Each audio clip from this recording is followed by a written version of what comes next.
Welcome back. Well, President Trump has a message for Democrats. Support Nancy Pelosi. Yeah, the president tweeting this. Democrats, please do not distance yourself from Nancy Pelosi. She is a wonderful person whose ideas and policies may be bad, but who should definitely be given a fourth chance. She is trying very hard and has every right to take down the Democratic Party if she has veered too far left. Someone who's good enough, tries hard enough, and doggone it, he's a great guy. Greg Gutfeld here to weigh in. Co-host of The Five, author of the brand new book, The Gutfeld Monologues, Classic Rants from The Five. How'd you come up with the title? It was hard. I spent months, I did some market research, and I realized my name is great, and I write monologues, so I put them together. It was originally called The Gutfeld Hoax, and then Liars, Losers, and Leakers, but then I thought, you know what, I'm going to do this. Greg, maybe you could run for House Speaker. I would love to. I think it'd be pretty good. Yeah. But they'd have to change the podium because I can't see over it. You're a little shorter? Yeah. What do you make, though, of the fact that you do have a number of folks within Nancy Pelosi's own party, fresh faces that are coming, you've got candidates, but also people that are already on the job saying, we want out? Yeah, I don't know.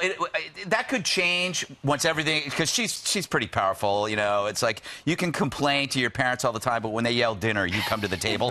The tweet, though, is fantastic. That's grade A trolling. It's like an insult wrapped in a compliment disguised as a defense. It's kind of like saying, oh, isn't it great that you have Ed Henry on Fox and Friends? He needs, you know, he's trying so hard, and it keeps him busy, out of trouble. You know, Ed. Wait, and that's wait, is that a joke? So well played. Yeah. It's so true. It is, yeah. But that's what I mean. It's a very unique. We have a very unique leader, whether you love him or hate him. Our president goes on Twitter and trolls people, and it's good-humored. I think that's a good-humored tweet. I mean, let's face it, he does get along with Pelosi. And he's daring Democrats to promote her right before the midterm. Hey, you should support her. Exactly. Fourth time's a charm. But you add her to the socialists from the Bronx. I mean, these are good. He's pointing out the obvious, that the longer we talk about them, the better it is for Republicans. Yeah, it is. I do think, though, the more you talk about Ocasio-Cortez, I think the better she's going to get because she's going to react to the criticism. So, and that's why I think she's... well, maybe I'm wrong, though. I haven't seen the improvement yet, but I have a feeling... I always believe that criticism helps you. That's why I'm constantly writing you those emails, Pete. I know. Late at night. Yes. Emails from...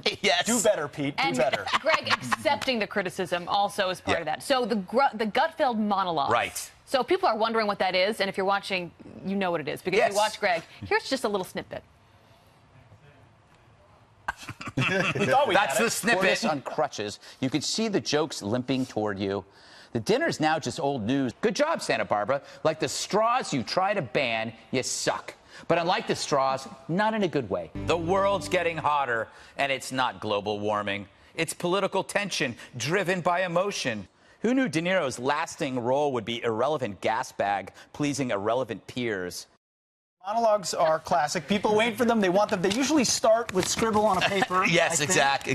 Where do you get the inspiration every day for this? I wake up every morning, strong cup of coffee. I look at what's on TV and I go, what's not been said? That's step one. And I try to figure out with the topic, what is the angle that they haven't heard? And then I try to make that angle such that it's, when you hear it, you go, that's exactly what I was thinking. So the viewers, when they're listening to me, they go, he's saying exactly what I'm thinking, but I haven't articulated it like that. So it's a two-step process. What's not been said and what matches the unspeakable truth that lives inside your heads. How much do you mention robots and unicorns in the book? I think about 40% of the book is robots, 30% is unicorn. Oh, good. Yeah, and then the rest is Trump. The rest is Trump.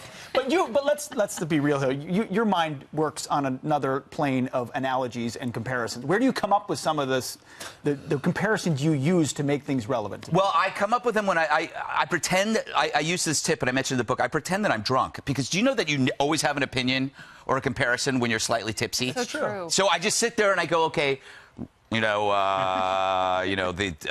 the Democratic agenda is as thin as Brian Stelter's hair. You know, something like that. A line that I've often used. Sorry, Brian. But we get along. But anyway, that's what happens. So you just keep... And also, I'll step into the hallway of our pod. And if I can't think of something, so I'll start the sentence. You know, and I'll say, like, you know, I don't know, the Democratic agenda is as bloated as, and then someone will say, Michael Moore after 3 pizzas. And I go, nah, that's too obvious. Besides, I used that yesterday. But that's how you do it. You play ping pong with your coworkers. It's very good to help with people. I won't be making jokes about The View anymore, though, Abby, as long as you're on it. How am I going to do that? You ruined The View for me. Now you're going to make it. Well, I like Megyn, too, but. Greg, I love you. That might be our rap signal. All right, go buy a Gutfeld monologue. On the stage. Get more Greg in your life. You're going to see this morning. Love you guys. Thanks for getting up early for us. Oh, my pleasure. All the Earliest time. on a Saturday. The Trump monologues. Check it out. All right. Meanwhile, I'm just kidding. The Gutfeld monologues.